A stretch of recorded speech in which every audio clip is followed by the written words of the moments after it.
I want to introduce our speaker.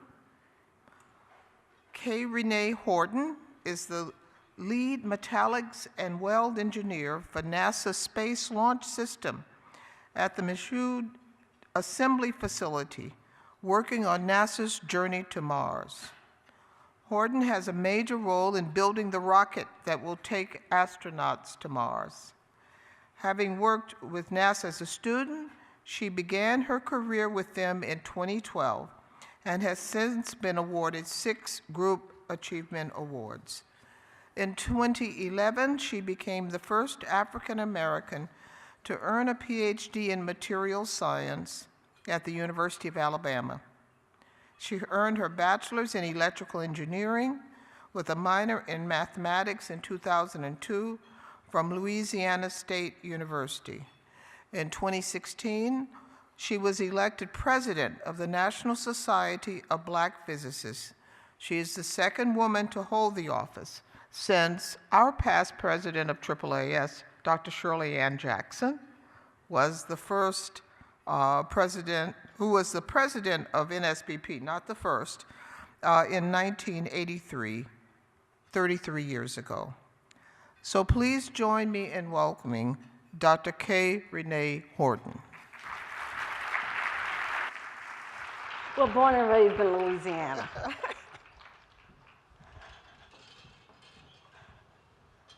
I guess I really didn't need to come all the way to the mic. They gave me a mic. I was gonna try to step up, and they told me I couldn't do that. I had to come off the walkway, but I was gonna try. I do wanna say, I want to thank you for giving me your time this evening. You could have been anywhere else, but you chose to be here at your table, listening to me speak, and also here to present your research. It is probably my biggest honor when I'm allowed to speak to students because you are our future. And I'm not sure we really understood that when we were going to the conferences about being the future. We would go, we would hang out, we would get a chance to recharge, but none of us thought that we were sitting next to somebody who would be doing something, right? So what I want you to do is, I want you to take a look at those at your table, and you probably know them. But I want you to take a look at those that are sitting around you and behind you, because they're gonna be doing those breakthroughs that you just saw. And you're gonna be able to say, I remember meeting them. They're gonna be your friends and your colleagues. So I'm gonna call him out now and not at the end. Michael sends me a message. I'm here at the conference. I'm gonna call him on up, and now I'm late. Getting down here, everybody all upset. But we went to college together. We did a grad program together, and he says he remembered me coming onto the campus with fire, with the desire to finish and want it. So I'm supposed to give a little tidbit on what you want, and I really do have a speech prepared, but you have to want it. You have to want it more than you want anything else sometimes. So that's the first bit I'm gonna give you. My path to success. So my path is not a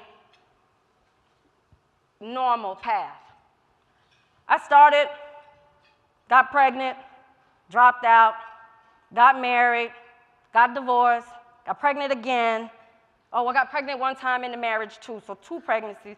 Got another one, got 3 kids out of it, and then I went back to college. So that is my path in a nutshell. And I know you're looking like, well, what the world, right? I'd like to be pregnant. No, not really. I just couldn't stop getting pregnant. We were like rabbits or something, I guess. I don't know. But they actually became my biggest driving force in life. I will move hell for those 3. So who am I? I loved it. They brought up a physicist, that's me. They brought up an engineer, that's me. They brought up a mathematician, I have a minor in math. I fit all of those. Currently, I'm working as either a systems engineer or a project management specialist with NASA.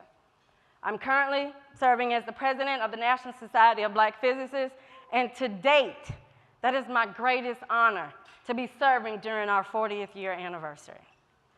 I serve as a mentor, and my most important accomplishment for me is the fact that I am a mother.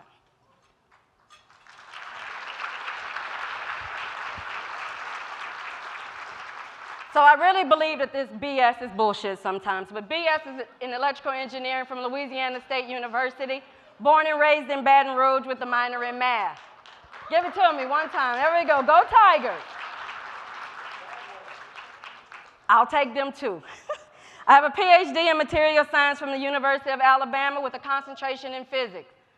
Y'all can do your own thing, but I am born and bred Louisiana, and it will always be Go Tigers for me. But I am extremely proud of my education from the University of Alabama. The trials and tribulations and the obstacles that I faced at the University of Alabama made me ready for any and everything that they were going to throw at me in the workplace.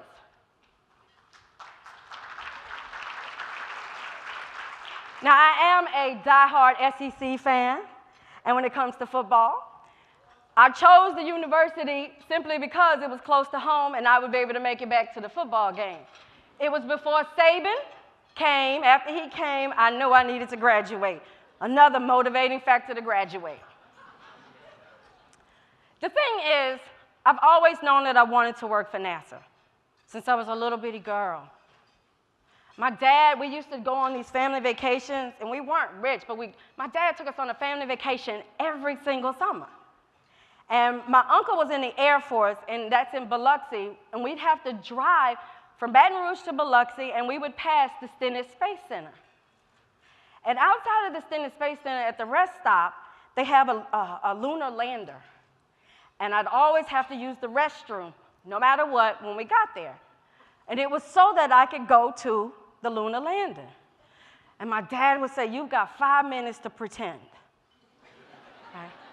My 5 minutes to pretend I was an astronaut. My 5 minutes to pretend I had discovered something amazing. We even got to the point where my dad would let me plant those little flags. They'd buy me a little flag to plant my little flag. They're not there now, so I don't know who keeps throwing them away. But I get to plant my little flag. And I always wanted to work for NASA. So I told you, like in a nutshell, started school, dropped out. I actually started college at 16. At 17, don't clap yet, I told you I dropped out, gosh. So at 17, I found out I was hearing impaired. And my path, I had laid out this path. I was gonna be a pilot in the Air Force, and I was gonna become an astronaut. That was my path. I was gonna work for NASA. I didn't know anything else.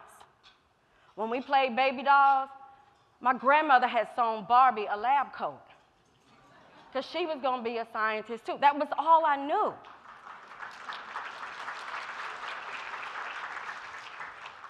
So when they told me that none of that was gonna happen, I just kind of went all wild and crazy. Thus the rabbiting started happening, right, in the kids. So got pregnant, had my son, we got married, we moved overseas to Germany. And I lived in Germany for 3 years. Amazing experience, had my second son. We came back, things weren't working out, right? We got divorced, and then I had my daughter. Well, when she was born, they gave her to me with her eyes open. She wasn't like the other two. The other two came to me all sleeping. I had to force them to eat and everything, not her. She was looking at me like she wanted to hold a conversation, right? And I was looking at her, and what it hit me was I needed to change the world for her. I wanted the world to be different for her. I wanted her to be able to do all those things people had closed the door on for me. I was going to relive my dream of being an astronaut through her. I was going to make her an astronaut now, right? That she's not. She's a broadcast major. But I looked at her, and I knew immediately I needed to go back to school to fulfill the potential that was inside of me so that her potential would not be stopped. I was going to be her role model. So when I went back to school, went back to LSU at this time, and finished through, when I got the NASA fellowship was for the graduate program, and I did three different NASA programs. The catch was I was starting to live my dream again. And so they talked about that energy that is always in the room, right? And I come in with like on 1,000 every day, like, I'm here, NASA. Like, what you got for me? Like, I'm ready to do some research, and I'm ready to do this. So when I started back for graduate school, I went through under a graduate student research program, and that was for 3 years, and it was out at Goddard Space Center. Then from there, I went to the Harriet Jenkins program, which was also a 3-year program. Now, the catch about the Harriet Jenkins program is that you don't always get to meet the people your scholarship is named after. And Dr. Jenkins was still alive. She passed away recently.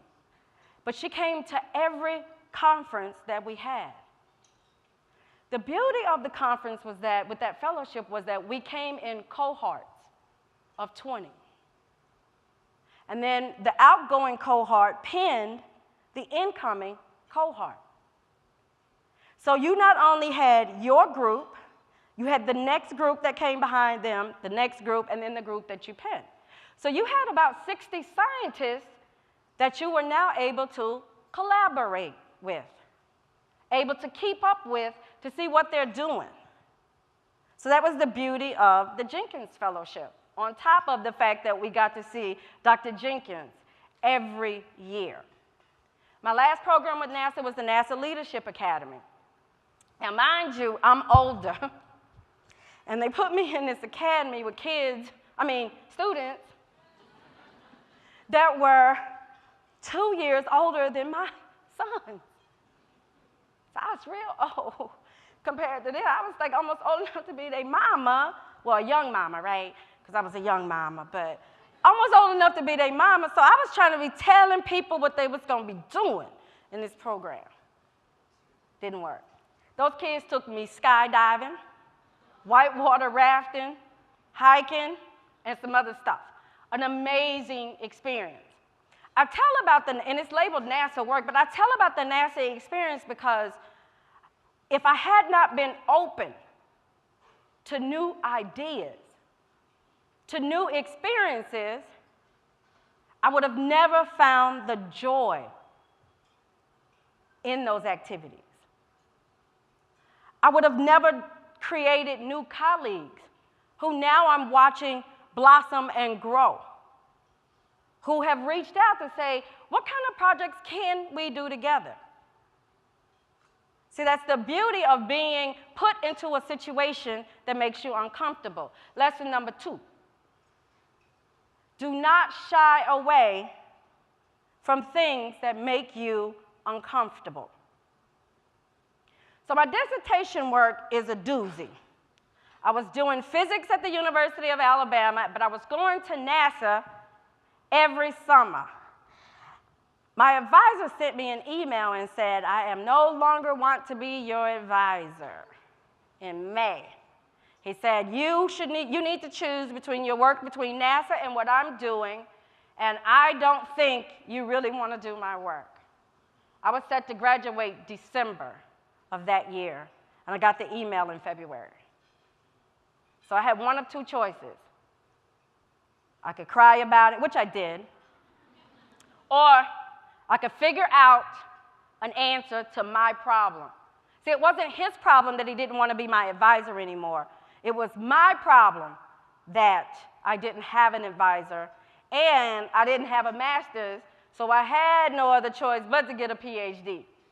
I had already got all them loans, and I was going to need a job at some point to pay this stuff off. So I called a couple of my friends, my colleagues who I met through NSBP.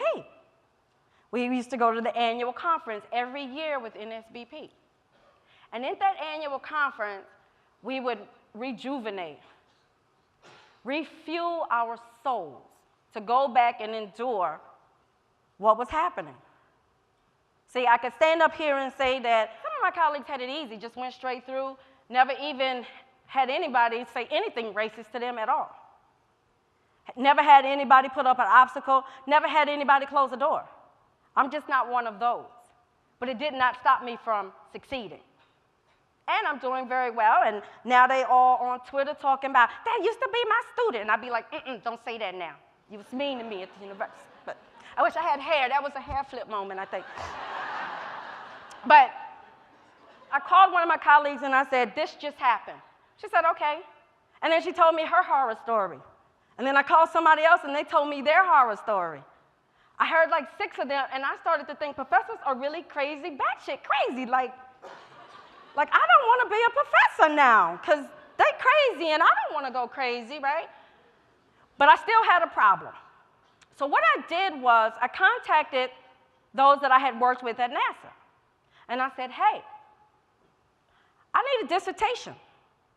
Can any of the work that I've previously done lead to anything?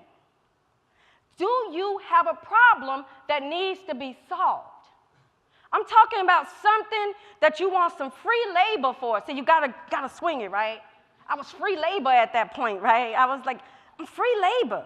I know you got a problem that they won't let you work on, but I can, because I'm free labor. I kept saying free labor, just free labor, right? And one of the guys says, we do have a problem.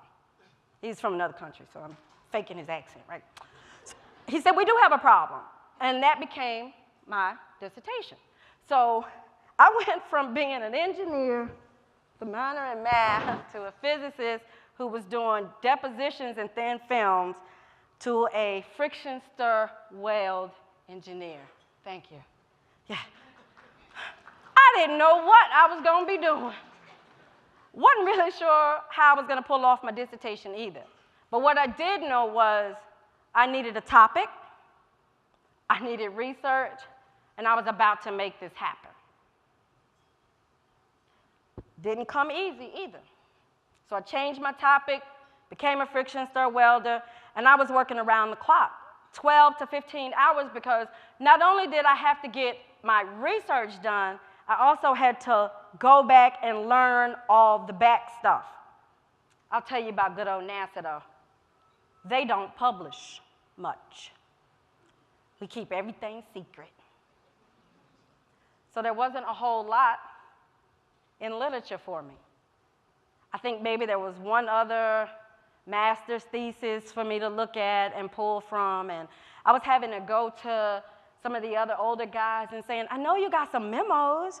So I was surfing through memos and emails and everything just to try to put everything together. Well, I'm good to go now though, right? Ooh, I'm ready. I done set the defense date for December. It's gonna happen, because I'm ready to get out of school now. I'm running out of money.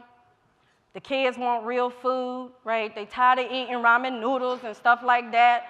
Talking about you need to get a real job, how long you gonna be at school, you gonna ever be a doctor, you know, so I had a little pressure at the house now, right? Just a little bit. My daughter had packed up. I came home one day and she said, I no longer want to do your PhD. I said, what? I no longer want to do your PhD. I'm moving. I was, wow, she's 12, she's moving. I said, you got your own place? I called my grandmother, and she gave me her room. So needless to say, my daughter moved home that December to my mother's, because she was not interested in doing my PhD. So I was ready, right? This is going to happen. I was telling everybody, we going to graduate. We, the whole team, we got this, right? Well, shuttle ran into a problem in December. I was supposed to defend. Just like anything else, everything else shut down. Everything. All resources were now moved to get shuttle off the pad, because you're losing millions of dollars every day shuttle is sitting on the pad, or was it, because we ended that program. So everything shut down. The catch was I couldn't shut down. So I got to work with the team. I was very honored, because as a student, they still allowed me to work with the team to be able to get shuttle off the pad during the day. And at night, when all of those guys left after a 10-hour shift, I still worked maybe 3 or 4 hours, because I had to work on the off shift to get the work to be able to use the equipment. So I was really putting in about 16 hours a day. and then I'd go home and I'd sleep, and then I'd get up and I'd do it all again. By this time, I had abandoned the boys. I had left them in their own house down there, and my daughter had moved, and I was living in Huntsville, and they were in Tuscaloosa, so we were actually separated for a while. Well, we got through, shuttle flew. I finally defended in April 25th. So that day has some significance. I defended, I'm good to go. Professor was like, you knocked it out the park. We're just gonna do a little rewriting, and we're gonna rewrite it together because y'all wrote it in this very technical style. We're gonna write it in dissertation style. Didn't even know what that meant, but I was game, right? I'm down. You say show up, I'm here. 2 hours, he'd go through, and I was like, I got to be the dumbest thing in the world. Every time he give me a chapter back, it got 992 red marks. But it was style, right? He wanted it one way, the other professor had written it another way. 2 days after I defended, the biggest tornado Tuscaloosa, Alabama has ever seen hit the city. People died. People I knew died. We lost homes. By the grace of God, my family was okay. It also meant I wasn't graduating in May. I'm a little upset about that one. Didn't graduate in May. Finally, I graduate in August. I'll tell you what I didn't do with any of this. I did not even look for a job. So I graduated in August 5th, 2011. I was 39 years old. I was going to turn 40 in October. I ain't have no job. I ain't have no house. I was going to lose my storage with all my stuff in it. I had to move me, my son, who is a nerve-wracking individual, and my daughter, who was already living at my mother's, right? Now, we all got to move into my mama's house. My mother is a comedian. Every single morning, she would get up, and she would say, hey, Doc, from downstairs to upstairs, right? Hey, Doc. And I'd say, yes, ma'am. She said, did you find a job last night? I'd say, no, ma'am. She said, well, good, I got a list of errands for you, and your daddy wants some white beans today, so can you cook us a pot? So I did that for 3 months, actually, and I'm very grateful that she actually did that. So the work that they ended up giving me was the I worked on conventional stir welding and then self-reacting stir welding. The self-react, and I'm not going to bore you with all the details, but the self-reacting stir welding is the one that NASA actually created within our facility up at Marshall. So it was really interesting to be able to see that and then start looking on it. And I actually looked at the movement of the material between the welded plates, and it was with dissimilar alumina. We had been welding with same type aluminas on the both sides, and now it's with dissimilar alumina. That's about as far as I'm going to go with that. So after graduation, 3 months of living in mama's, 5 minutes, oh, Lord. All right, so I got a job at a rope company, and this rope company kept telling me it's not rocket science, right? I barely made 90 days there before they let me go. They said I wasn't a good fit for the company. Yes, you can be fired and be okay. Do not stay somewhere that you're not really wanted or that doesn't feel good to you.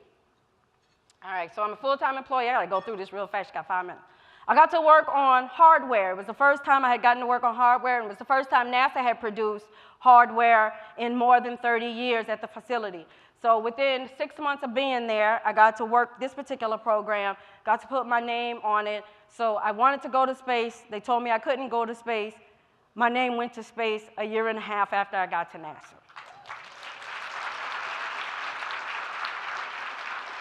I currently work on the Space Launch System. It's the biggest rocket ever built that NASA has ever built. We will go the furthest we've ever gone, and it's the most powerful thing rocking on this Earth.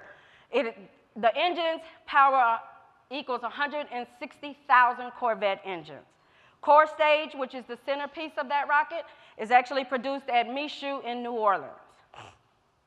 This is my team right in the center. These guys celebrated breast cancer awareness with me. This is the Vertical Assembly Center. The Vertical Assembly Center is the largest weld tool in the world. It stands 170 feet tall. It is the only one of its kind. My very first job when I got down to Michoud was to oversee bringing this tool online. It didn't work in October. We found out that they had mistranslated some numbers. These guys are Swedes. We're Americans. Millimeters and inches are not the same. I also oversee the gore tool, the circumferential weld tool, which is the one at the bottom, and also the one that makes our barrels. I have the pleasure of being the person who does all the metals and welds. I oversee all of that activity at the plant. That's 90% of my rocket. Bolts, flanges, panels, all of it. And I didn't really truly understand how amazing that was until Hidden Figures came out. That a little black girl that sat on the roof of her house with a telescope at night looking for the stars would be the final authority signature in a room.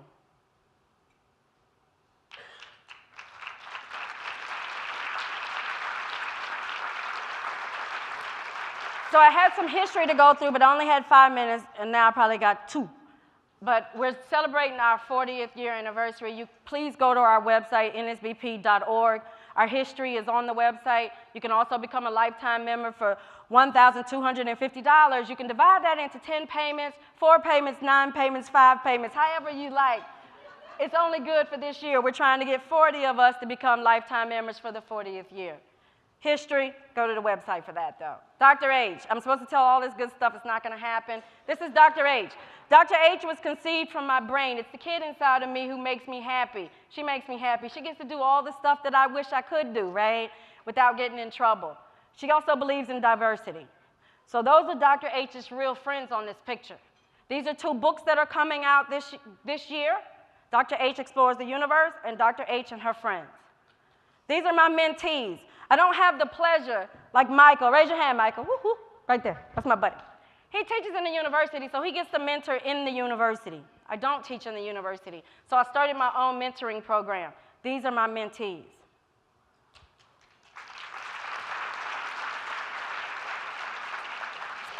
And this is me from my photo shoot. But those are my kids and my new grandbaby. Yeah, all it up. And he's so smart already. He's 2 months, and we be reading to him out the digital electronic book, and he just be so happy.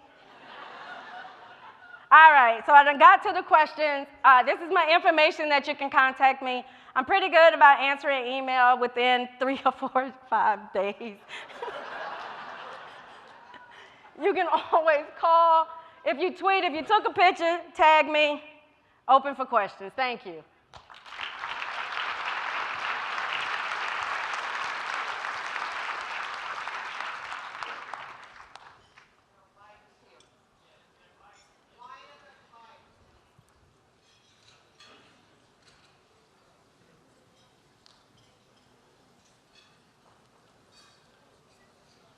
I mean, I don't, everybody runs to the mic at once.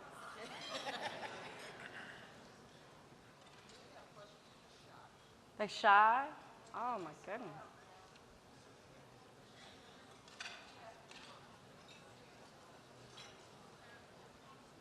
This thing on?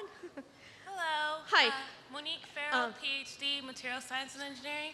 So I haven't fully formulated the question, but I think I would like to ask, I know you mentioned a couple of times that you were working on something totally new. How did you convince them to let you start working on it? So you have to convince people that they need it.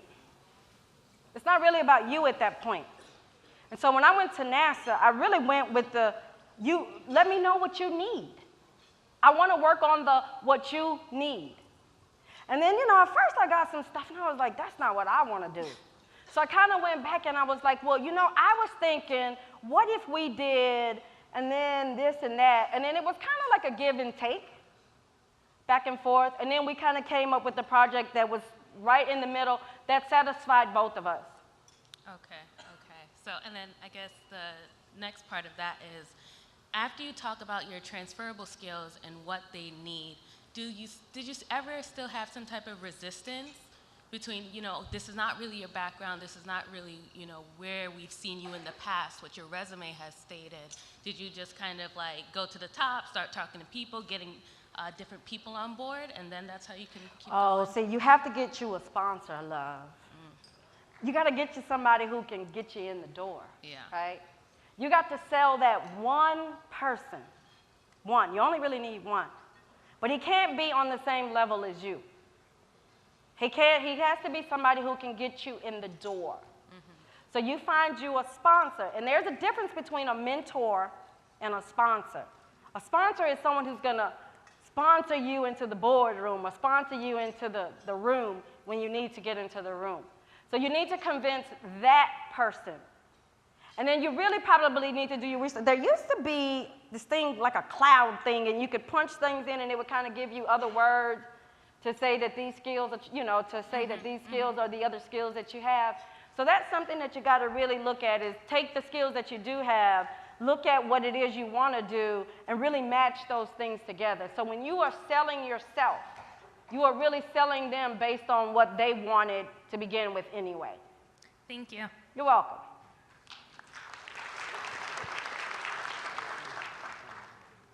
Hi, I'm Emily Oshita. I'm from Fayetteville State University.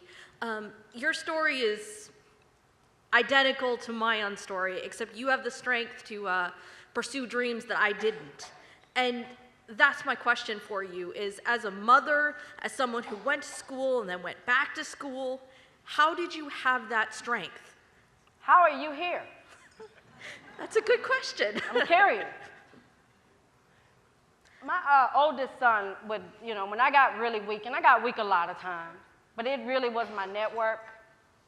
I had an amazing network that when I thought I just couldn't keep going, that I could turn to them and they could give me that push that I actually needed.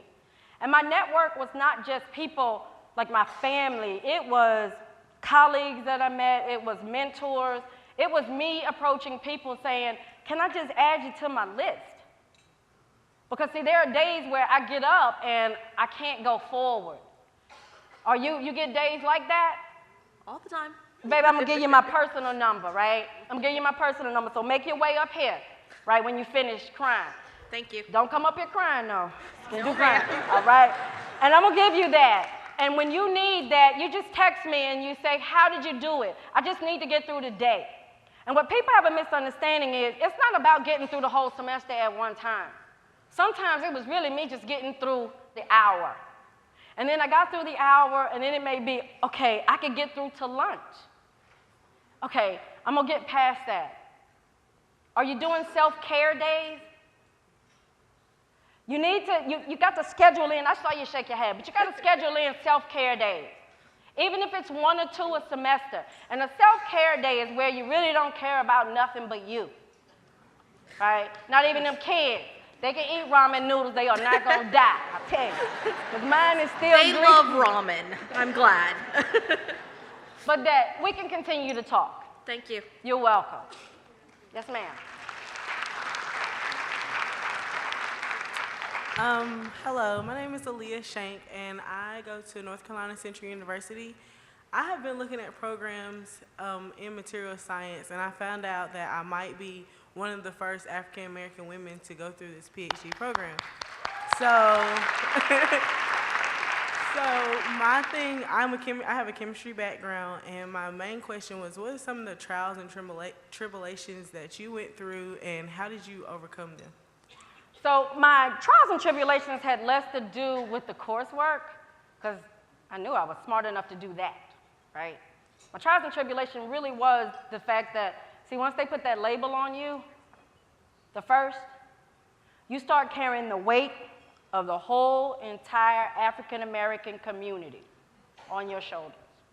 See, you can't fail now, because if you fail, you may close the door for somebody else.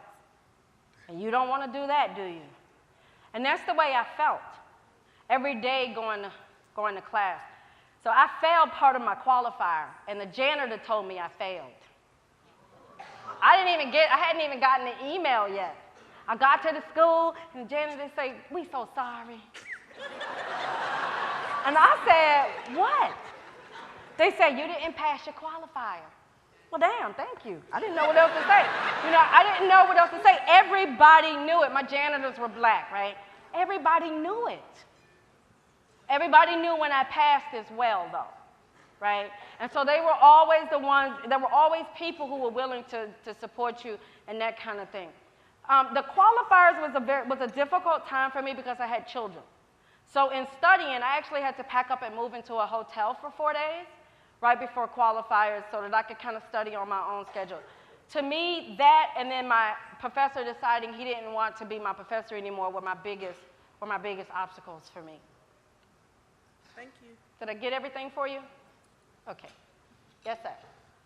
Okay, Donald White, Tuskegee University, PhD student in material science and engineering. Woohoo! So it looks like before I got up here, I stayed up here for like 4 or 5 minutes. Everybody took all my questions. But Dr. Don't try H- to take my spotlight. Get to your question. No, I'm not asking. But what I wanted to ask you was, how did you accomplish, because you got a pretty colorful background, I have one as well, and how did you accomplish the rigors of being a parent, because I'm also one, and school? That's a heavy duality. Oh, right? man. So when I went back to undergrad, my first semester, I was trying to be normal, right? I was still going to family functions, hanging out, trying to club, and everything wasn't working. Did not work. I didn't do so good that first semester. I was like, what did I do wrong? I'm smart. I got this under control. Them kids sleep at night, everything, right? Right. I had to remove everything except school and family.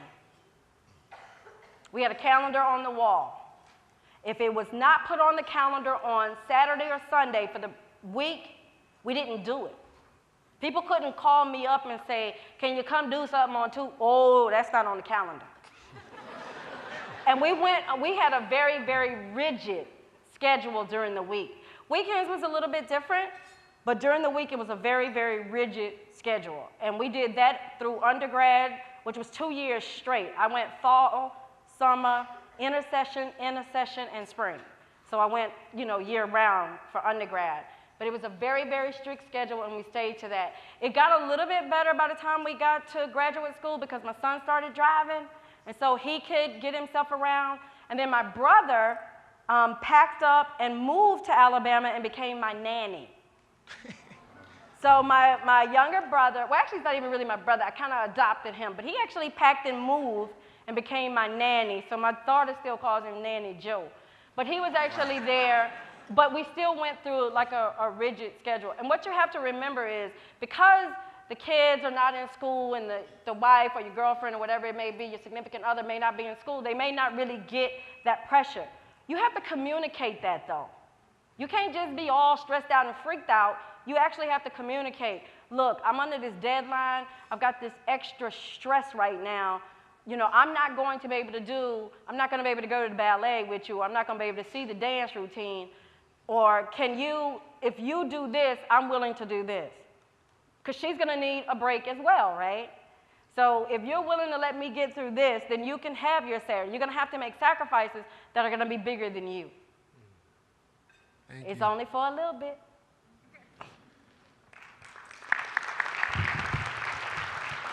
Good evening, Dr. Horton. Good evening. My name is Louis Lott. I'm a graduate student from Delaware State University, second-year master's student.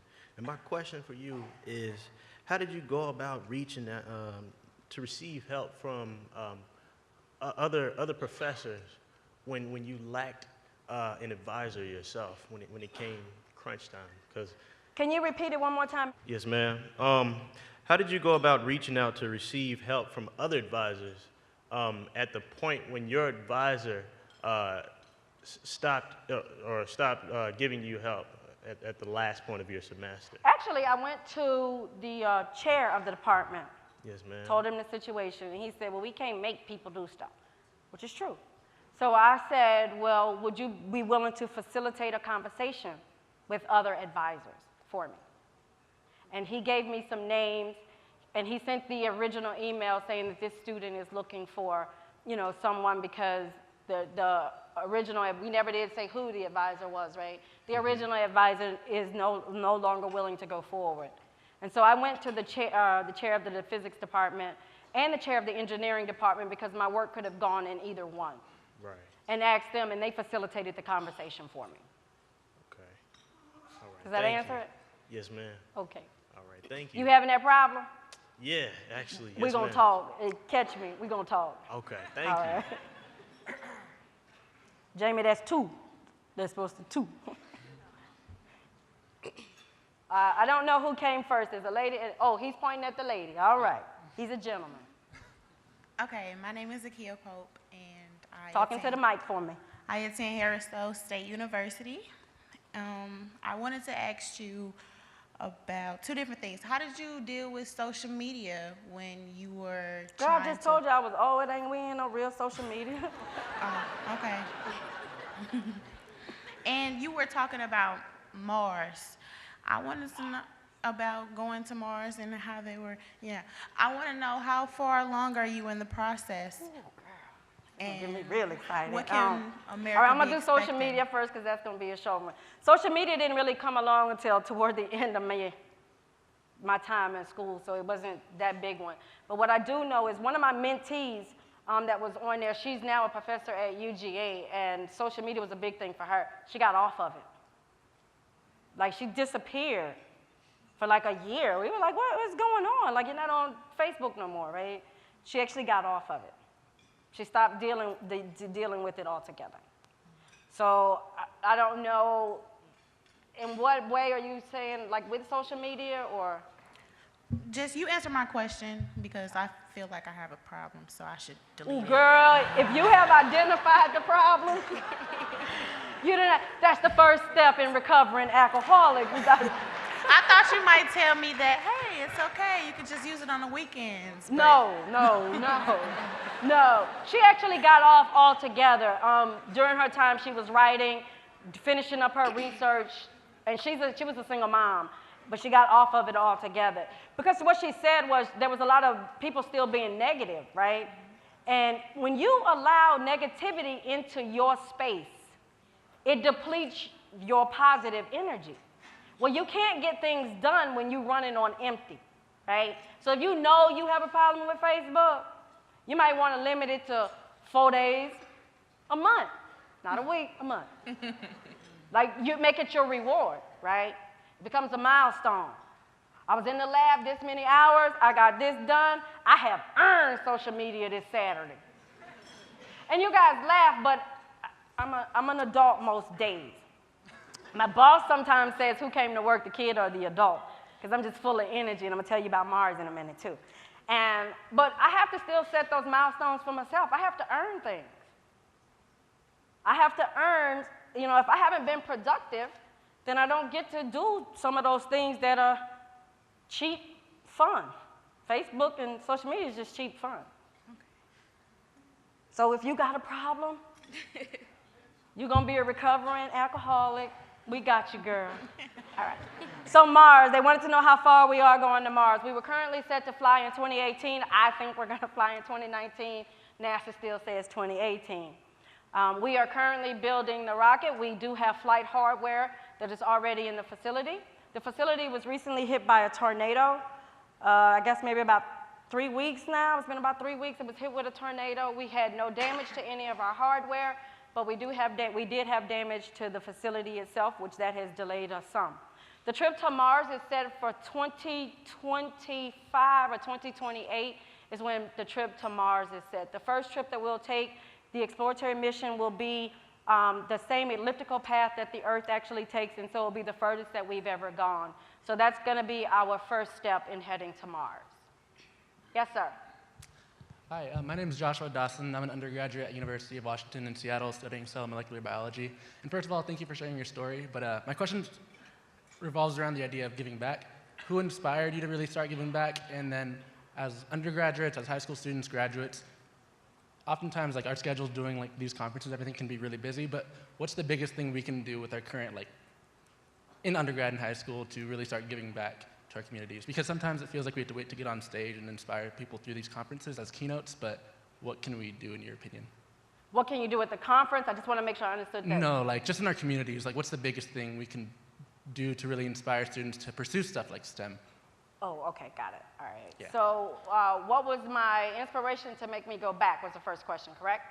Really to go back and even being being an astronaut. When you're a little girl, like what was the initial catalyst for you to hold on to like being an astronaut, even though that wasn't exactly what you did? You were still like inspired to do so in some way. So my daughter pushed me to go back. The inspiration to keep going, and especially to pursue STEM, was just the basic joy of knowledge. So you can be a scientist and you can do stuff that don't even have an outcome ever. And you can just keep researching and researching. That's the part about physics too. You can keep researching and researching and no application ever comes out of it. I was a true lover of knowledge and wanting to know and that kind of thing. So that kept me going. As undergraduates, it's going to be important to get your face out there. See, they see me and I'm older and they're like, oh, okay. If I didn't have the cool cartoon character, I don't know how well I'd go over with kids. But for the younger faces out there, they're looking like, oh, well, he's not that much old, or she's not that much older than me. I can do that too. So get your face out there. Use social media, not the addict though. Use social media to get your face out there. Create you a profile that actually talks about STEM. Post those things, do those workshops, go into your churches, the schools. Just ask them to do those things and get that out there that this actually can be fun. I think we're being cut off. We'll take one more. Okay, two more. All right. Hi, I'm Taylor Ribeiro from the Norfolk State University. I wanted to know, as a black woman in STEM, how did you get through the door and show them you were about business without giving off that angry black woman or, you know, attitude vibe? Girl, I done gave that off too many times. That is not my forte, and I don't know how to filter that all the time, right? My thing is, you either want what I have or you don't. You're either gonna allow me to give it and be 100%, or you may lose out. See, I'm excited about Hidden Figures coming out because I'll be like, y'all was not gonna get to the moon without that lady. So I be telling them now, y'all might not get to Mars without me. You better watch yourself. But that is a real question, right? That is a real question. And I've had to get up and call some folks sometimes in the middle of a meeting sometimes and be like, oh, Lord, it done rose up in me. I'm about to tell these folk off. And then Jamie be like, oh, don't do that. You like your job, don't do that. But it is one of those things that you have to learn to read a room. You have to learn to read the people that you work with. The guys I work with a group that are older white guys and then one young white guy, right? Well, the white guy listens to more rap than me, so he good on that end, right? But the older white guys, like, they ain't playing that angry stuff. Don't be coming here mad about nothing, because their wives are not mad. No. So you have to learn how to work the room. See how all y'all laughing? All y'all happy with me right now. They might even pay me one day, but anyway. You have to learn to work the room, right? And you have to learn to rechannel that and get you some good scientific girlfriends that you could go outside and call on the phone and say all that stuff you wish you had said. Then you walk back in the room and handle your business. Because see, at the end of the day, it's about handling your business. Okay, thank you. Oh, Lord, somebody else done popped up back there. Okay, Last- we can only take last the question. one lady, and then I will find you and I'll answer yours. Last question.